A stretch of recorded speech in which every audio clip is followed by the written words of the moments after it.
The CGA Tour, a podcast unlike any other. Now your host, Calvin Alexander. Hey Cowboy fans, today's episode is brought to you by Oakley Burklow, your go-to independent insurance agent and proud OSU alum. Oakley helps with home, auto, life, and business insurance, working with multiple top-rated insurance companies to find you the right coverage at the right price. Licensed in Oklahoma and Arkansas. Call 918-280-9068 or email oakley.burklow@connectmyinsurance.com. Personal service, honest advice, and a fellow poke helping you protect what matters most.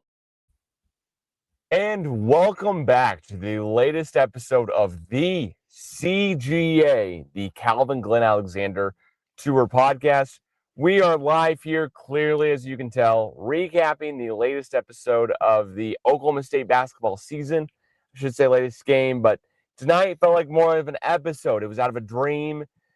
I all hope it's not a nightmare. Hopefully, Parsifala is okay. He didn't get injured too bad. Non-contact injury always makes me a little weary. But I am joined tonight by my fellow Oklahoma State alum and fellow athlete, I will say here, in Alexi Bollwerk. Alexi, how goes it? Calvin, what's going on, man?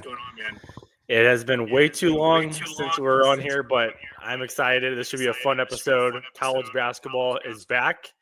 Hopefully, Oklahoma State basketball is really back because that was a fun game, and I can't wait to talk about it. I mean, 100-plus points in a game. What else can you ask for? You've got a team shooting 50% from the three-point line and barely pulling out the game due to some I don't even know what to call it kind of play.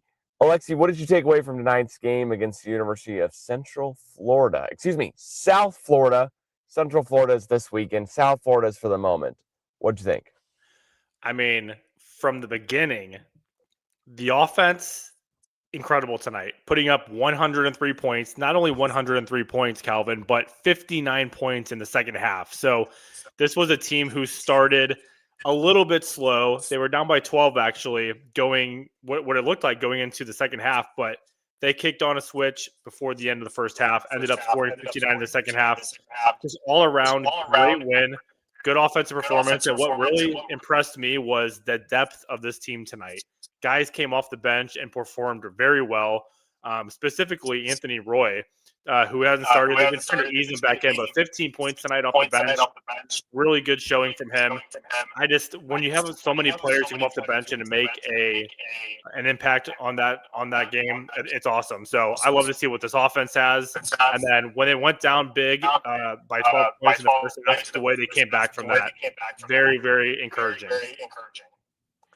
Real quick here, just Parsifala, our starting center, goes down at the end. What did you make of that kind of injury? Do you think that's big? Do you think that's small? He was able to walk off there. What did you think overall? Yeah, what a fluky thing to happen at the end of the game there. I was wondering, I'm like, did he hurt himself before the free throw? Did it happen at some point in the game and then it finally caught up to him? I wasn't sure. But they showed the replay, and you're like, what the heck happened? So, yeah, hopefully it was just some weird kind of thing that he just stubbed himself and it's just needed to walk it off a little bit because he's been making a huge impact for us too on the offensive side and on the defensive side. So hopefully it was just a slight injury and hopefully it's nothing serious, but you would hate to lose him off something so stupid like that. Yeah, I mean, kind of, I don't want to say garbage time because, I mean, the final score of the game, USF still covered, granted by like half a point. But the spread was 8.5 points here going throughout the game. And USF, I mean, again, covers. They're now 3-2 on the season. But Oklahoma State, 5-0, 103 points in a game that's only 40 minutes long. What was your biggest takeaway from tonight's game? Biggest takeaway, I mean, if we're going to go from a player standpoint, I think this I'm going to get to him later. Victorious Miller. What a showing that guy's had this year. I mean, sophomore, believe he transferred from LSU. So he's, just his second year. He's been the guy, man. He's been putting up points as we go. 24 tonight.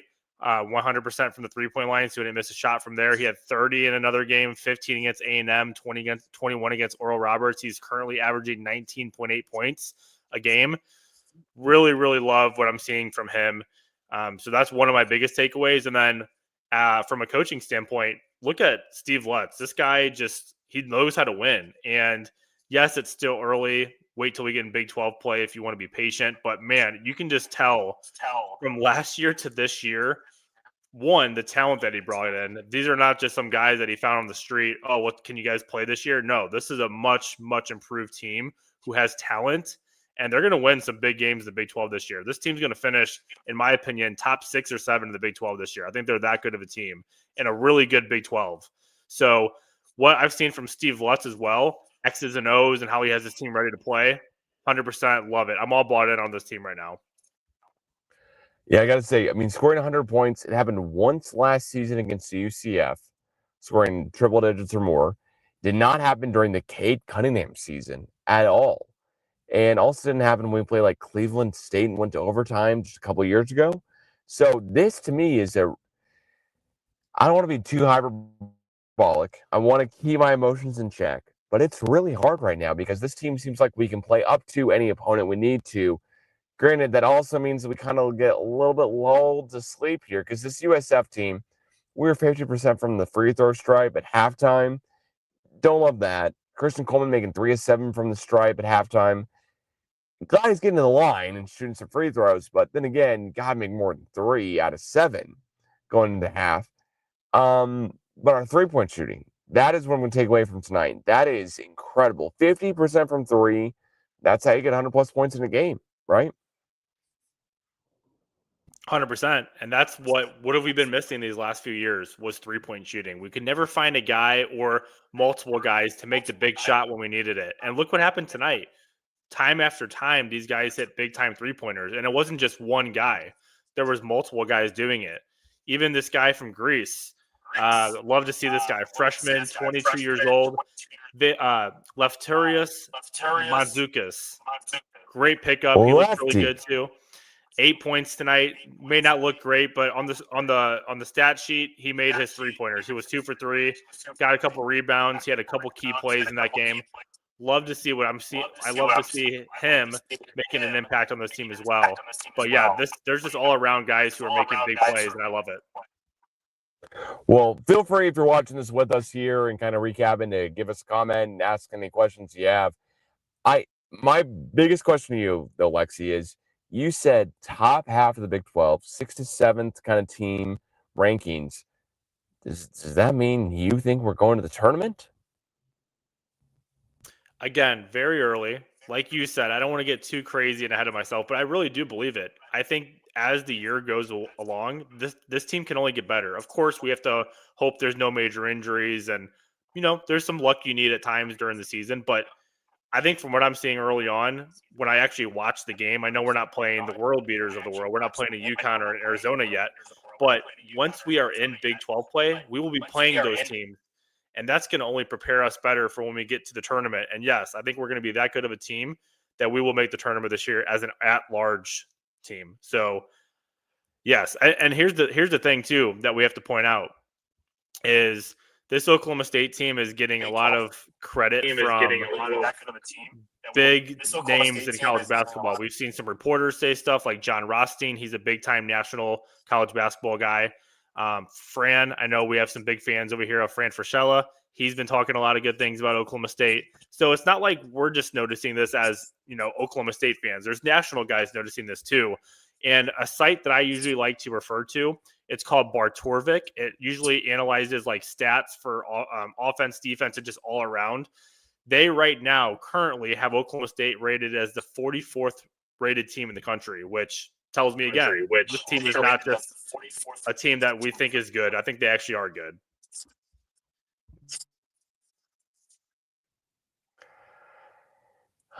A guy can only dream after so many years of being promised NCAA tournament appearances and getting top recruiting classes that this would be the year without a top true recruiting class. I mean, this is not a year that you and I were talking about, hey, deep tournament run or hey, tournament run or even get to the tournament. We were really kind of curious if this would be how it worked out.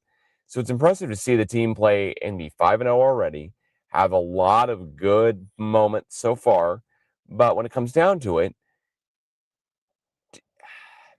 I don't want to get too ahead of myself. I'm trying to take a breather. Take a step back. But when it gets down to it, do you think we are in like what tier of Big 12 teams? I mean, I don't think we're in the KU, and I mean, we clearly don't have a top 3 draft pick on the roster. But where do you think we're at overall in kind of comparison to other Big 12 teams? Yeah, good question. So obviously, you've got the Houston, you've got BYU, you've got Arizona. Not to get too ahead of ourselves, but Arizona had a nice win tonight on the road against UConn. So that should tell you how good this Big 12 year should be. But I mean, if you're looking at it from just after those 3 teams, you've got Iowa State, of course, and you've got Texas Tech. And then honestly, I think after those teams, you could say it's anywhere. Like, honestly, I think Kansas is good. I don't think they're going to be the same Kansas team that we've seen in previous years. I think they're going to have a little bit of roadblocks at times. I've watched them play. I'm not too impressed, but it's a long season. But honestly, I think after those 5 teams, I think after Arizona, Houston, Iowa State, BYU, Texas Tech, I think it could really be any team from like 6 to 12. And I think Oklahoma State kind of fits in that range. So I think they're among those, like between 6 and 12 is what I would say as in those areas. So I would compare them to like Kansas, Baylor. Who else would I throw in there who's supposed to be good? West Virginia is supposed to be sneaky too. So I think they probably fall in around that range. Yeah, I mean, KU, you're right. They've lost 2 games so far this year. It looks weird in a win-loss column. Oklahoma State, how much worse could we be than KU? The KU's 3-2. We're 5-0. But you know what? It's a pretty sick deal to be 5-0 when KU has, of course, played North Carolina and Duke. Those are their 2 losses. So it's not crazy for me to think that, hey, you know what? Maybe they need a little bit more help in the scheduling factor to be also 5-0. But putting us with some of those tiers is dangerous. Dangerous, when we're looking down at like, hey, let's see how we do against Northwestern coming up here in a week from tomorrow, and let's see how we do against OU December 13th. Ken Palm's got us currently like 50th in the nation. That's very, very good if you want to be top 64 or 68 in the nation by the end of the season. What has surprised you most? Like, which player or kind of playing style? What surprised you most about the team this season? Well, like you said, coming into the season, I didn't know what to expect. When you bring in a transfer class like we did, there's a lot of question marks. How will they gel together?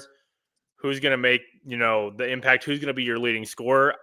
My biggest surprise has been Victorious Miller. I mean, I said that at the beginning where I think he's been awesome to watch.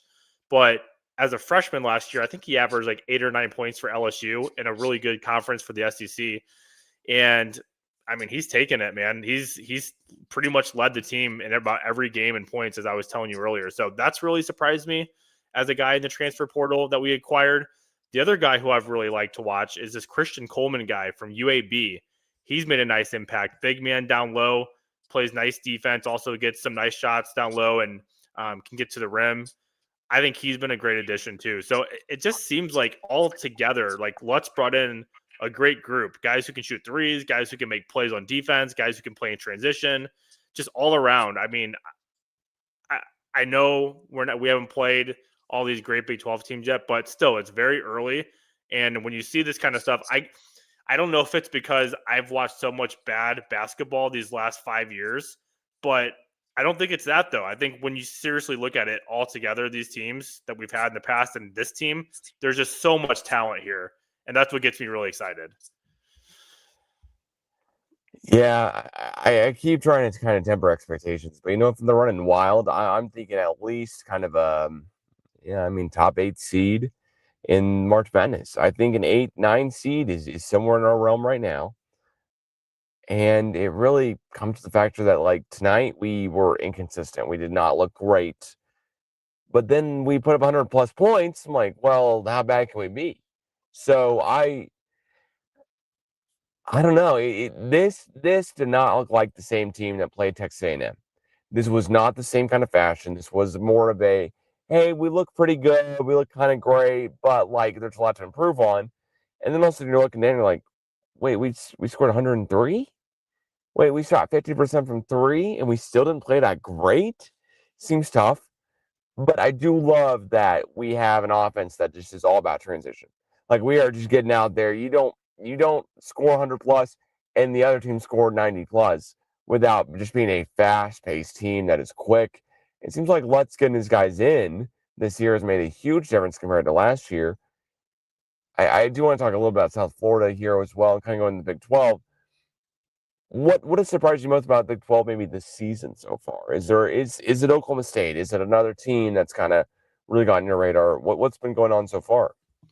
Well, I was actually looking at that earlier today, and I was really impressed with Arizona. I mean, today, like I told you at the beginning, they just knocked off UConn on the road. So winning a game like that, but not only that, Calvin, they beat UCLA on Friday. And in the first game of the season, they beat Florida, who is supposed to be, a top 5 type team again. I think they're a little overrated actually from last year, but because they lost so much talent. But overall, still, that's a good win, especially in your first game of the year. So Arizona has looked really strong. And again, that just kind of shows you how good the Big 12 is. I haven't even talked about Houston. Houston's in there too. Again, with Kelvin Sampson, that guy's an incredible coach. Just continues to do it every year after year.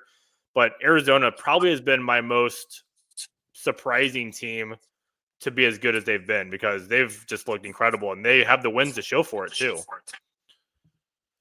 Well, let's talk about the Big 12 a little bit more then. Has your favorite team in the Big 12 switched from the start of the season till now that we're 5 games in, or is it the same team?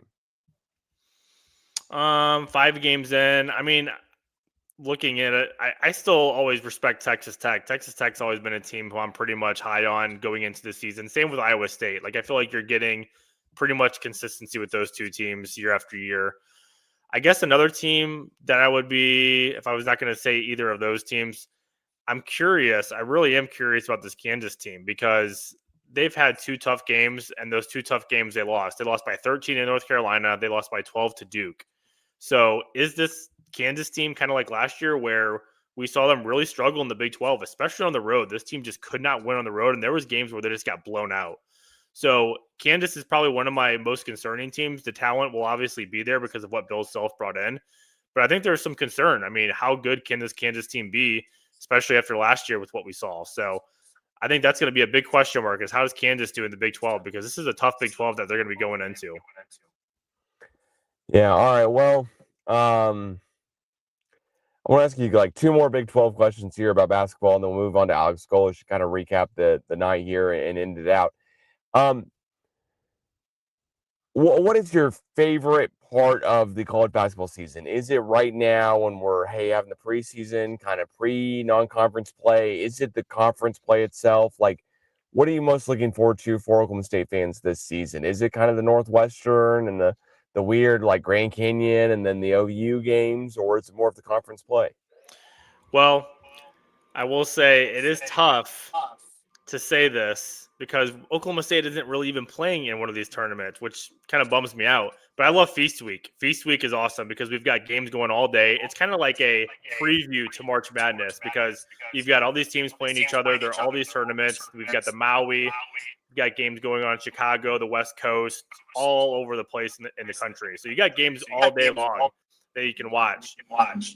I still love conference play, though. Like, once you get in conference play, you got the Big 12 going at it day after day, BYU versus Arizona, Oklahoma State versus K-State. But, yeah, those Feast Week matchups are so fun. I love it. All right, and then before the season started till now, how much has your expectations for Oklahoma State changed? Did you think, hey, maybe March Madness, and now it's much higher? What's kind of your difference here? I came into the season knowing we should be better, but I definitely didn't think we would look as good as we have so far. So my expectations have gone sky high.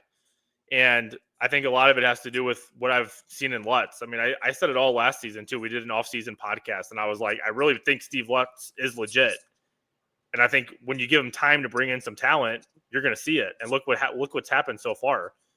One, he's brought in a lot of talent for this year. And two, look at his recruiting class for next year. Like, the guy is doing a really good job. So from what I'm seeing here with Lutz and everything that I'm seeing so far early in the season, yes, I think this expectation for me has gone extremely high. I expect them to be very competitive, top half of the Big 12, and make the tournament. Like, I think if all players stay healthy for the most part, things go our way at times in the Big 12, this should be a tournament team. I don't know exactly what the seed they'll be, but I think this is a tournament type team here at Oklahoma State, finally in Stillwater.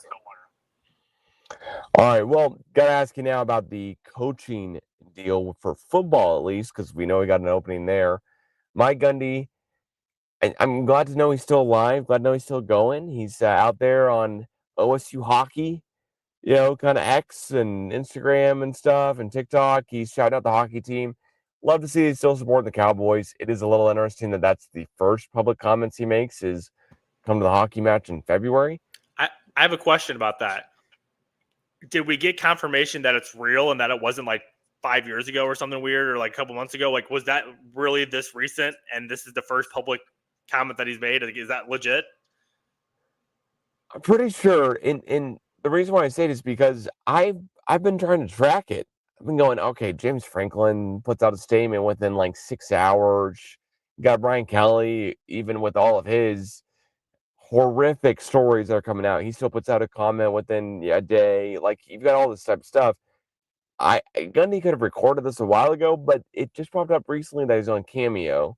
So it seems to me that OSU Hockey figured out he's on Cameo recently, because that's when it was figured out that recently appeared on there, and then immediately has a video put out pretty quickly. So that all seems just kind of circumstantial to be, yeah, it's all recent. Interesting. I just saw it happen, and I was like, that's weird. That's such a weird thing to see Gundy doing as his first like public comment since being fired from Oklahoma State. But then, it's weird. It is what it is. Like, not surprised to see it on X randomly one day. So,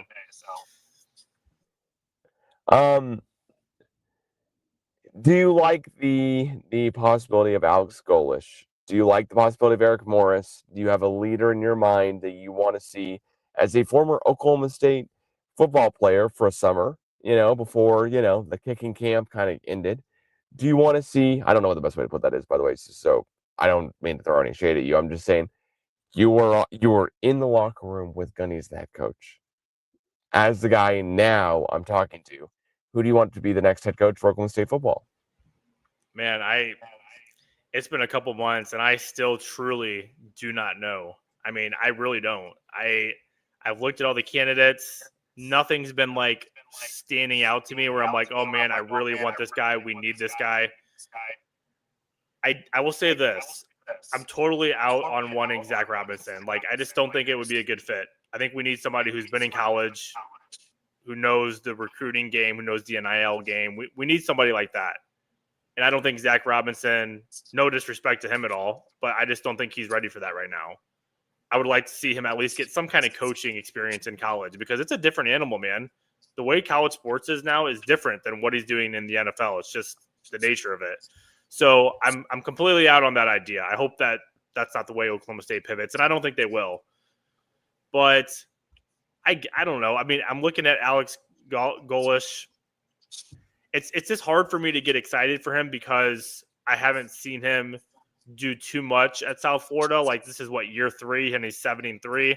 Okay. His other 2 years, he was 7-6.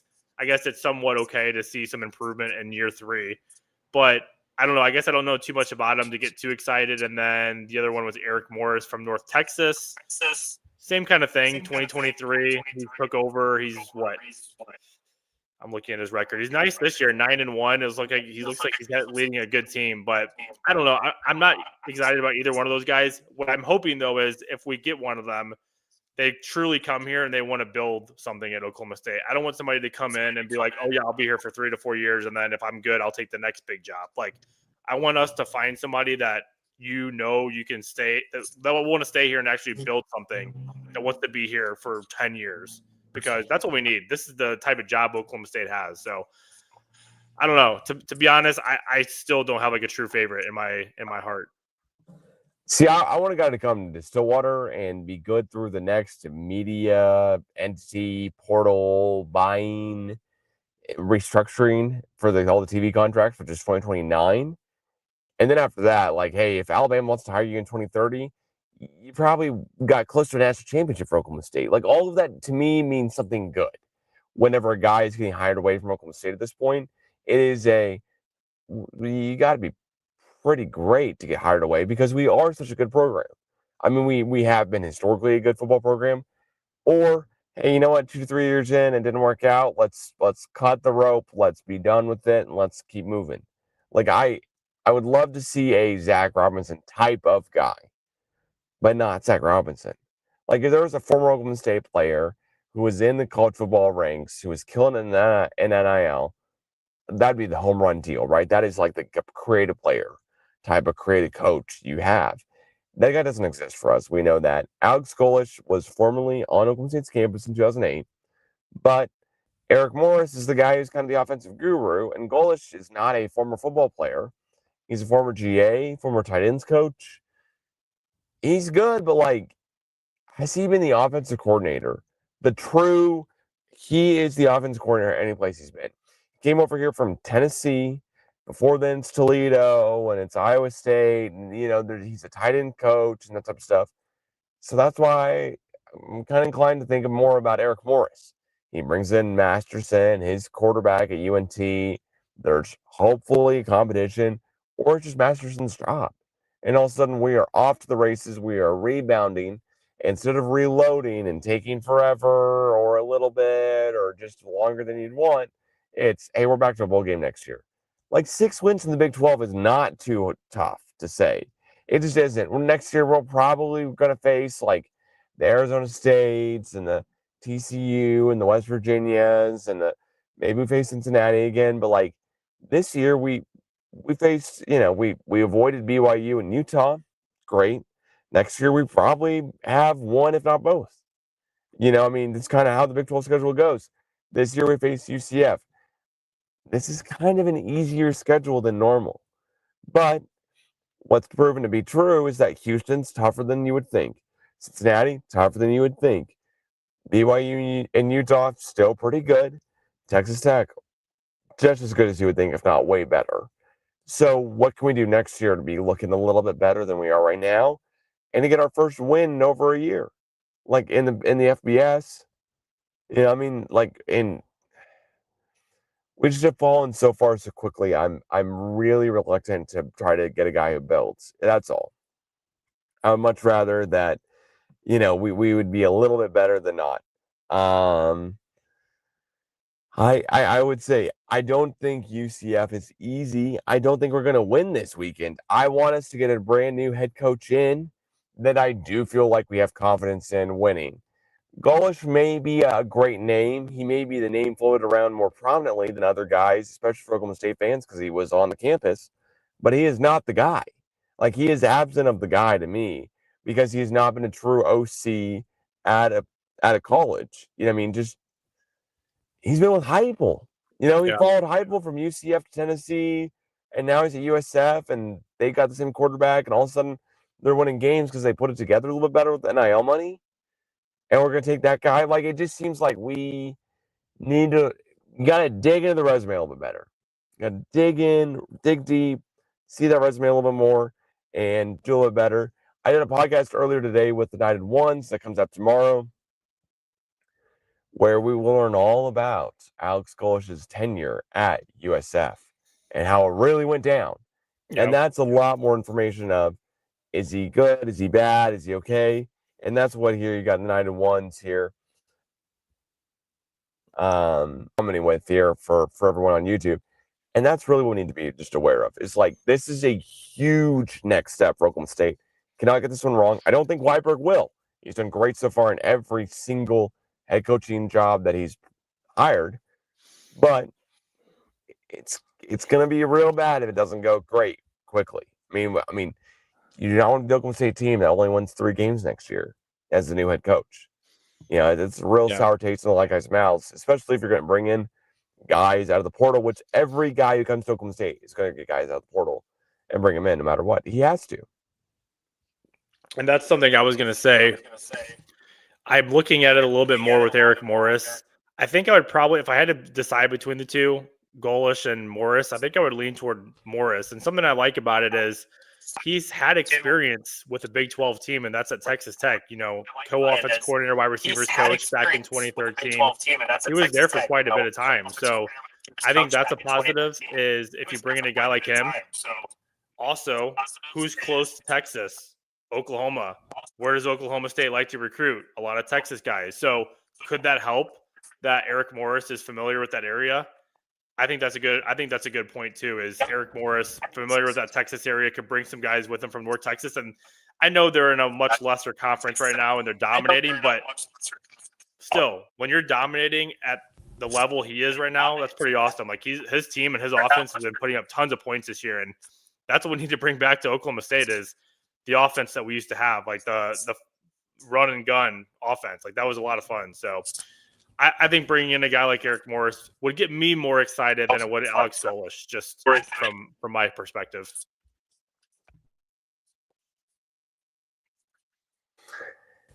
Yeah, all right. Well, any other kind of final closing thoughts as we kind of wrap this one up here tonight, Alexi, on Oklahoma State beating as the 901s has told us here, directionally challenged South Florida Cows / Bulls, whatever you want to call them.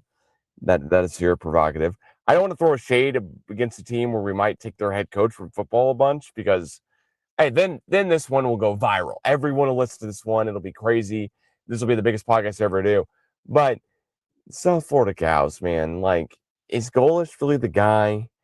If he didn't play football in college, wouldn't you rather, like, if all cards are out there and you're able to pick which one you want, wouldn't you rather have the guy who played college football formerly, who's an offensive guy, who's an offensive kind of genius, who has a quarterback on the roster he can bring with him and knows the area a lot more? I mean, I just think Eric Morris has so many things going for him comparatively, right?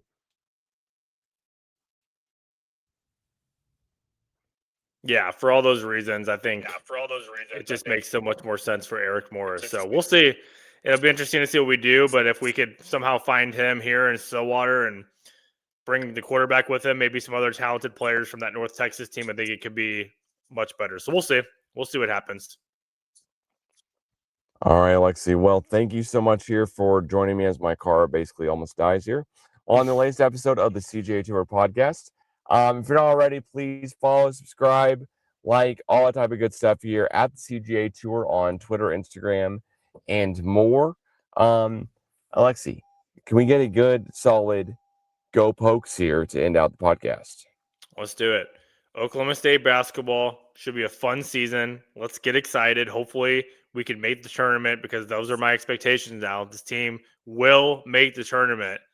Bookmark it. If you're an X person, come back here on March 17th when they do Selection Sunday, and you're going to say, wow, those guys really said it. Oklahoma State's making the tournament. So go Pokes. It's time to get back on track. Let's go.